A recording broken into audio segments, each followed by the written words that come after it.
What's going on, YouTube? Come back at you with another video. So rumors are circulating like crazy right now.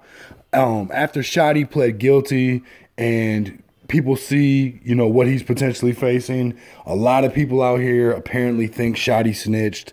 I want to kind of discuss this a little bit. Although I don't have any proof definitively either way, I can tell you based on everything that we've seen that SHOTTI, it seems, stood tall as far as not giving up any information, not implicating anybody else, not pointing the finger. He took it on the chin, admitted his wrongdoing, and that's what it looks like to me. It does not look like SHOTTI snitched. I don't think there's anything there to call SHOTTI a snitch.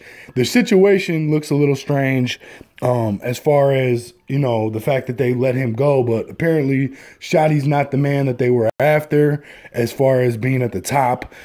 Somebody, I'm assuming, based on the fact that this case is so public and the feds like to make spectacles and like to show people their power, somebody's going to get slammed, unfortunately, would be my thinking in this situation. SHOTTI, obviously not the one they were after. They were good with SHOTTI just pleading out, getting that mandatory minimum 15 years. That's a long time. So I don't think it's right to call SHOTTI a snitch. We should not call SHOTTI a snitch. One more thing about snitching that I think is important. A lot of people out there have this idea in their head that snitching somehow equates to paperwork. That's not the case at all. You don't need paperwork on somebody to call them a snitch. That's the dumbest shit I've ever heard in my life.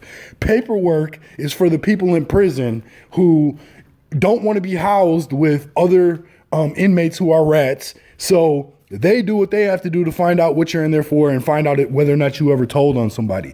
That's where paperwork comes into play. Paperwork doesn't come into play so often on the streets. It does sometimes in some circumstances, but that's not always the case. There's not going to be paperwork on every snitch. Every snitch isn't on paperwork. So you can't say you can't call somebody a snitch unless you got paperwork. That's not true. You can call somebody a snitch without paperwork as long as you know that they're a snitch.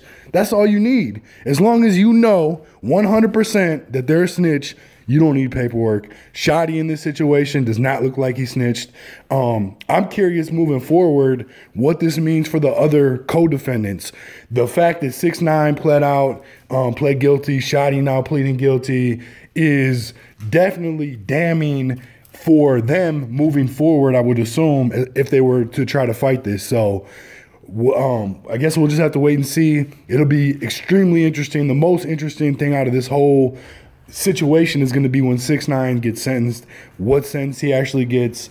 It's also going to be interesting when SHOTTI gets sentenced. We'll find out soon enough. Let me know what you guys think in the comments, though. I appreciate you watching. Hit the like, subscribe, share, all that. I appreciate you, though. Peace.